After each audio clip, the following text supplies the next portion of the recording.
प्राचीन काल में शत्रुजीत नाम के एक धर्मात्मा राजा राज्य करते थे। उनकी राजधानी गोमती के तट पर थी। राजा का एक बड़ा बुद्धिमान, पराक्रमी और सुंदर पुत्र भी था, जिसका नाम ऋतुध्वज था। एक दिन नैमिषारण्य से गालव मुनि राजा शत्रुजीत के दरबार में पधारे। उनके साथ एक बहुत ही सुंदर दिव्य अश्व भी था। उन्होंने राजा से कहा, महाराज, हम आपके राज्य में रहकर तपस्या, यज्ञ तथा भगवान का भजन करते हैं, किंतु एक दैत्य कुछ काल से हमारे इस पवित्र कार्य में बड़ी बाधा डाल रहा है। यद्यपि हम उसे अपनी क्रोध अग्नि से भस्म कर सकते हैं, तथापि ऐसा करना नहीं चाहते, क्योंकि प्रजा की रक्षा करना और दुष्टों को दंड देना यह राजा का कार्य है। पर फिर भी एक दिन उसके उपद्रव से पीड़ित होकर हमने उसे रोकने का विचार बना लिया था। उसी समय यह दिव्य अश्व आकाश से नीचे उतरा और आकाशवाणी हुई, मुने, यह अश्व बिना किसी रुकावट के समस्त पृथ्वी की परिक्रमा कर सकता है। आकाश, पाताल, पर्वत, समुद्र सब जगह आसानी से जा सकता है, इसलिए इसका नाम कुवलय है। भगवान सूर्य ने यह अश्व आपको समर्पित किया है। आप इसे ले जाकर राजा शत्रुजीत के पुत्र राजकुमार ऋतुध्वज को दे दें। वे ही इस पर आरूढ़ होकर उस दैत्य का वध करेंगे जो सदा आपको कष्ट दिया करता है। इस अश्वरत्न को पाकर इसी के नाम से ही राजकुमार की प्रसिद्धि होगी और वे कुवलयाश्व कहलाएंगे। इस आकाशवाणी को सुनकर हम आपके पास आए हैं। हे राजन, आप राजकुमार ऋतुध्वज को राक्षस नाश और धर्म की रक्षा के लिए मेरे साथ आने की आज्ञा दीजिए। गालव मुनि के यों कहने पर राजा शत्रुजीत में बड़ी प्रसन्नता के साथ एक सैन्य टुकड़ी देकर राजकुमार ऋतुध्वज को मुनियों की रक्षा के लिए भेज दिया। महर्षि के आश्रम पहुंचकर वे सब ओर से उसकी रक्षा करने लगे। एक दिन वह मदोन्मत्त दानव शुक्र का रूप धारण करके वहां आया। राजकुमार ऋतुध्वज उसको देखते ही शीघ्र घोड़े पर सवार हो उसके पीछे दौड़ पड़े और अर्धचंद्राकार बाण से उस पर प्रहार किया। बाण से आहत होकर वह शुक्राकार दैत्य प्राण बचाने के लिए भागा और वृक्षों तथा पर्वत से घिरी हुई घनी झाड़ी में घुस गया, पर राजकुमार के अश्व ने उसका पीछा न छोड़ा। दैत्य भागता हुआ सहस्रों योजन दूर निकल गया और एक स्थान पर बिल के आकार में दिखाई देने वाली अंधेरी गुफा में कूद पड़ा। अश्वारोही राजकुमार भी उसके पीछे उसी गड्ढे में कूद पड़े। राजकुमार ऋतुध्वज जब अंदर गया तो उसे वहां शुक्राकार कहीं भी दिखाई नहीं दिया, बल्कि दिव्य प्रकाश से परिपूर्ण पाताल लोक का दर्शन हुआ। दरअसल दैत्य शुक्राकार जिसमें गया था वो कोई गुफा नहीं, बल्कि पाताल लोक का द्वार था। राजकुमार ने देखा, सामने ही इंद्रपुरी के समान एक सुंदर नगर था, जिसमें सैकड़ों सोने के महल शोभा पा रहे थे। ऋतुध्वज ने भी उत्सुकतावश उसमें प्रवेश किया, किंतु वहां उन्हें कोई मनुष्य नहीं दिखाई दिया। जिज्ञासावश वे नगर में घूमने लगे। घूमते घूमते अचानक उन्हें एक स्त्री नजर आई, जो बड़ी जल्दबाजी में कहीं चली जा रही थी। राजकुमार ने उससे कुछ पूछना चाहा, किंतु वह आगे बढ़कर चुपचाप एक महल की सीढ़ियों पर चढ़ गई। ऋतुध्वज ने भी घोड़े को एक जगह बांध दिया और जिज्ञासावश उसी स्त्री के पीछे पीछे महल में प्रवेश किया। भीतर जाकर देखा तो सोने के बने हुए एक विशाल पलंग पर एक अति सुंदर कन्या बैठी है, जो अपने सौंदर्य से रति को भी लज्जा रही है। दोनों ने एक दूसरे को देखा और दोनों का मन परस्पर आकर्षित हो गया। राजकुमार को देखते देखते अचानक कन्या मूर्छित हो गई। तब पहली स्त्री, जिसका पीछा करते हुए राजकुमार इस महल में घुसे थे, आई और पंखा लेकर उसे हवा करने लगी। जब वह कुछ होश में आई तो राजकुमार ने उसकी मूर्छा का कारण पूछा, पर लज्जावश वो कुछ भी न बोली और सखी के कान में कुछ फुसफुसाई। राजकुमार की तरफ देखते हुए उसकी सखी ने बोलना प्रारंभ किया, प्रभो, देवलोक में गंधर्वराज विश्वावसु सर्वत्र विख्यात है। यह सुंदरी उन्हीं की कन्या मदालसा है। एक दिन जब यह अपने पिता के बाग में घूम रही थी, तभी पाताल केतु नामक दानव ने अपनी माया फैलाकर इसे हर लिया और इसे यहाँ पाताल में ले आया। पाताल केतु का निवास स्थान यहाँ से थोड़ी ही दूर है। पाताल केतु ने कहा है, मदालसा अगर राजी ओस की बात मानती है तो ठीक, वरना आगामी त्रयोदशी को वह इसके साथ जबरदस्ती विवाह करेगा। पर मेरी सखी उस राक्षस के साथ विवाह करने से पहले मरना पसंद करेगी। कुछ दिन पहले ही की बात है, जब मदालसा ने आत्महत्या का प्रयत्न किया था, उसी समय कामधेनु ने प्रकट होकर कहा, बेटी, वह नीच दानव तुम्हें नहीं पा सकता।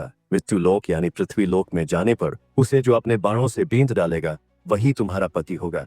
इतना कह वो अंतर्ध्यान हो गई। फिर अपना परिचय देते हुए उस स्त्री ने कहा, मेरा नाम कुंडला है, मैं मदालसा की सखी, विंध्यवान की पुत्री और बौर पुष्करमाली की पत्नी हूँ। मेरे पति देवासुर संग्राम में शुंभ के हाथों मारे गए, तब से मैं तपस्या का जीवन व्यतीत कर रही हूँ। सखी के स्नेहवश यहाँ इसे धीरज बंधाने आ गई। सुना है मर्त्यलोक के किसी वीर ने पाताल केतु को अपने बाणों का निशान बनाया है। मैं उसी का पता लगाने गई थी। बात सही निकली, पर आपको देखकर मेरी सखी के हृदय में प्रेम का संचार हो गया है। किंतु माता सुरभि के कथन अनुसार इसका विवाह उस वीर के साथ होगा जिसने पाताल केतु को घायल किया है। यही सोचकर दुख के मारे यह मूर्छित हो गई थी। जिससे प्रेम हो उसी के साथ विवाह होने पर जीवन सुखमय बीतता है। इसका प्रेम तो आपसे हुआ और विवाह दूसरे से होगा, यही इसकी चिंता का कारण है। अब आप अपना परिचय दीजिए, कौन हैं और कहां से आए हैं। राजकुमार ने अपना यथावत परिचय दिया तथा उस दानव को बाण मारने और पाताल में पहुंचने की सारी कथा विस्तार पूर्वक कह सुनाई। सब बातें सुनकर मदालसा की प्रसन्नता का कोई ठिकाना नहीं रहा। जिस पुरुष को वो अपना दिल दे बैठी थी उसी से उसकी शादी होगी, ये बात उसके लिए आश्चर्य के साथ साथ बहुत खुशी देने वाली भी थी। उसने लज्जित होकर सखी की ओर देखा किंतु कुछ बोल न सकी। कुंडला ने उसका मनोभाव जानकर कहा, वीरवर, आपकी बात सत्य है। मेरी सखी का हृदय किसी अयोग्य पुरुष की ओर आसक्त हो जाए, ऐसा हो ही नहीं सकता। कमनीय कांति चंद्रमा में और प्रचंड प्रभा सूर्य में ही मिलती है। आपके ही लिए गोमाता सुरभि ने संकेत किया था। आपने ही दानव पाताल केतु को घायल किया है। मेरी सखी आपको पति रूप में प्राप्त करके अपने को धन्य मानेगी। कुंडला की बात सुनकर राजकुमार ने कहा, मैं पिता की आज्ञा लिए बिना विवाह कैसे कर सकता हूँ। कुंडला बोली, नहीं नहीं, ऐसा ना कहिए, यह देवकन्या है। आपके पिताजी इस विवाह से प्रसन्न होंगे। अब उनसे पूछने और आज्ञा लेने का समय नहीं रह गया है। आप विधाता की प्रेरणा से ही यहाँ आ पहुंचे हैं, अतः यह संबंध स्वीकार कीजिए। राजकुमार ने तथास्तु कहकर उसकी बात मान ली। कुंडला ने अपने कुलगुरु तुम्बुरु का स्मरण किया। वे समिधा और कुशा लिए तत्काल वहां आ पहुंचे। उन्होंने अग्नि प्रज्वलित करके विधिपूर्वक ऋतुध्वज और मदालसा का विवाह संस्कार संपन्न किया। कुंडला ने अपनी सखी राजकुमार के हाथों सौंप दी और दोनों को अपने अपने कर्तव्य पालन का उपदेश दिया। फिर दोनों से विदा लेकर वह दिव्य गति से अपने अभीष्ट स्थान पर चली गई। ऋतुध्वज ने मदालसा को घोड़े पर बिठाया और स्वयं भी उस पर सवार हो पाताल लोक से जाने लगे। इतने में पाताल केतु को यह समाचार मिल गया और वह दानवों की विशाल सेना लिए राजकुमार के सामने आ डटा। राजकुमार भी बड़े पराक्रमी थे। उन्होंने हंसते हंसते बाणों का जाल सा फैला दिया और त्वाष्ट्र नामक दिव्य अस्त्र का प्रयोग करके पाताल केतु सहित समस्त दानवों को भस्म कर डाला। इसके बाद वे अपने पिता के नगर में जा पहुंचे। घोड़े से उतरकर उन्होंने माता पिता को प्रणाम किया। मदालसा ने भी सास ससुर के चरणों में मस्तक झुकाया। ऋतुध्वज के मुख से सब समाचार सुनकर माता पिता बहुत प्रसन्न हुए। उन्होंने पुत्र और पुत्रवधू को हृदय से लगाकर उनका मस्तक सूंघा। मदालसा पतिगृह में बड़े सुख से रहने लगी। सब कुछ बहुत अच्छे से चल रहा था। तदनंतर एक दिन राजा शत्रुजीत ने राजकुमार ऋतुध्वज से कहा, बेटा, तुम प्रतिदिन प्रातः काल इस अश्व पर सवार हो ब्राह्मणों की रक्षा के लिए पृथ्वी पर चारों दिशाओं में घूमते रहो। राजकुमार ने बहुत अच्छा कहकर पिता की आज्ञा शिरोधार्य की। वे प्रतिदिन पूर्वाह्न में ही पृथ्वी की परिक्रमा करके पिता के चरणों में नमस्कार करते थे। एक दिन घूमते हुए वे यमुना तट पर गए। वहां पाताल केतु का छोटा भाई ताल केतु आश्रम बनाकर मुनि के वेश में रहता था। राजकुमार ने मुनि जानकर उसे प्रणाम किया। वह बोला, राजकुमार, मैं धर्म के लिए यज्ञ करना चाहता हूँ, किंतु मेरे पास दक्षिणा नहीं है। तुम अपने गले का यह आभूषण दे दो और यहीं रहकर मेरे आश्रम की रक्षा करो। मैं जल के भीतर प्रवेश करके वरुण देवता की स्तुति कर जल्दी ही लौटूंगा। इतना कहकर तालकेतु जल में घुसा और माया से अदृश्य हो गया। राजकुमार उसके आश्रम पर ठहर गए। मुनि वेशधारी तालकेतु राजा शत्रुजीत के नगर में जा पहुंचा। वहां जाकर उसने कहा, राजन, आपके पुत्र दैत्यों के साथ युद्ध करते करते मारे गए। यह उनका आभूषण है। यूं कहकर वह जैसे आया था उसी प्रकार लौट गया। राजकुमार की मृत्यु का दुखपूर्ण समाचार सुनकर नगर में हाहाकार मच गया। राजा रानी तथा रानीवास की स्त्रियां शोक से व्याकुल होकर विलाप करने लगीं। जब रानी मदालसा ने उनके गले के आभूषण को देखा और मृत्यु का समाचार सुना, तभी रानी ने भी अपने प्राणों को तुरंत त्याग दिया। राजमहल का शोक दुगना हो गया।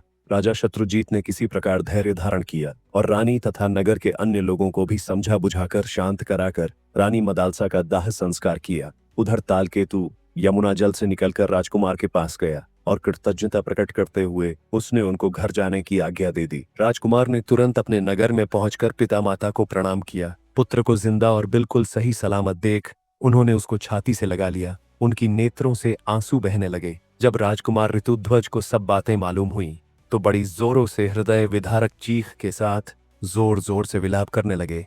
मदालसा के वियोग से उनका अंतर हृदय रो उठा।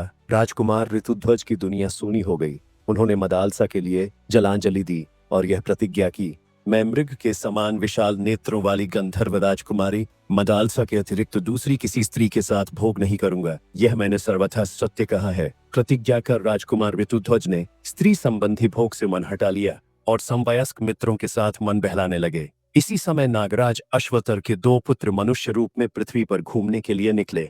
घूमते घूमते उनकी राजकुमार ऋतुध्वज के साथ मुलाकात हुई। ऋतुध्वज के सरल और मैत्रीपूर्ण स्वभाव के कारण जल्दी ही उनकी आपस में प्रगाढ़ मित्रता हो गई। उनका आपस का प्रेम इतना बढ़ गया कि नागकुमार एक क्षण भी उन्हें छोड़ना नहीं चाहते थे। वे दिन भर पाताल से गायब रहते थे।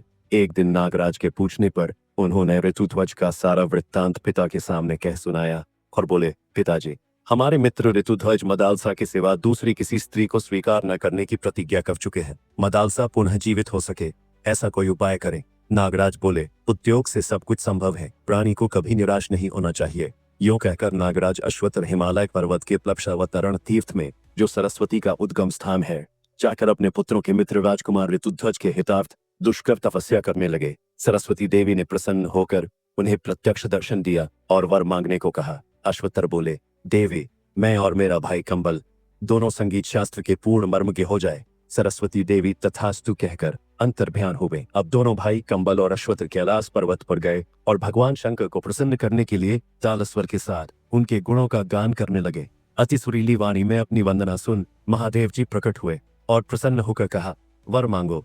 तब कंबल और अश्वत्थ ने महादेव जी को प्रणाम कर कहा, भगवान, कुवलयाश्व की पत्नी मदालसा जो अब मर चुकी है, पहले की ही अवस्था में मेरी कन्या के रूप में प्रकट हो। उसे पूर्व जन्म की बातों का स्मरण बना रहे, पहले ही जैसी उसकी कांति हो तथा वह योगिनी एवं योग विद्या की जननी होकर मेरे घर में प्रकट हो। महादेव जी ने कहा, नागराज, तुम श्राद्ध का दिन आने पर यही कामना लेकर पितरों का तर्पण करना और श्राद्ध में दिए हुए मध्यम पिंड को शुद्ध भाव से खा लेना। इससे वह तत्काल ही तुम्हारे मध्यम फण से प्रकट हो जाएगी। नागराज ने वैसा ही किया। सुंदरी मदालसा उनके मध्यम फण से प्रकट हो गई। नागराज ने उसे महल के भीतर स्त्रियों के संरक्षण में रख दिया। यह रहस्य उन्होंने किसी पर प्रकट नहीं किया। तदनंतर नागराज अश्वत्थर ने अपने पुत्रों से कहा, तुम राजकुमार ऋतुध्वज को यहाँ बुला लाओ। नागकुमार उन्हें लेकर गोमती के जल में उतरे और वहीं से खींचकर उन्हें पाताल में पहुंचा दिया। वहां वे अपने असली रूप में प्रकट हुए। ऋतुध्वज नागलोक की शोभा देखकर चकित हो उठे। उन्होंने नागराज को प्रणाम किया। नागराज में आशीर्वाद देकर ऋतुध्वज का भलीभांति स्वागत सत्कार किया। भोजन के पश्चात सब लोग एक साथ बैठकर प्रेमालाप करने लगे। तब नागराज ने मदालसा के पुनर्जीवित होने की सारी कथा उन्हें कह सुनाई। मदालसा के पुनर्जीवित होने की खबर सुनकर ऋतुध्वज की खुशी की कोई सीमा नहीं रही। उन्होंने नागराज से हर्षो उत्साहित होकर शीघ्र मदालसा से मिलाने का नम्र निवेदन किया। राजकुमार का हर्षोल्लाह देख नागराज ने बिना किसी देरी के उनको मदालसा से मिलवा दिया। राजकुमार ऋतुध्वज और रानी मदालसा एक दूसरे को देख भाव विभोर हो उठे और एक दूसरे को बहते मित्रों के साथ गले लगा लिया। ऋतुध्वज के स्मरण करते ही उनका प्यारा अश्व वहां आ पहुंचा। नागराज को प्रणाम कर राजकुमार रानी मदालसा के साथ अश्व पर आरूढ़ हुए और अपने नगर के लिए रवाना हो गए। वहां पहुंचकर उन्होंने मदालसा के जीवित होने की कथा सुनाई। मदालसा ने भी सास ससुर के चरणों में प्रणाम किया। नगर में बड़ा भारी उत्सव मनाया गया। मार्कंडेय पुराण के अनुसार रानी मदालसा के 4 पुत्र हुए। महासती मदालसा ने अपने पुत्रों का उद्धार करके स्वयं भी पति के साथ परमात्मा चिंतन में मन लगाया और थोड़े ही समय में मोक्ष स्वरूप परम पद प्राप्त कर लिया। मदालसा अब इस लोक में नहीं है, किंतु उसका नाम सदा के लिए अमर हो गया।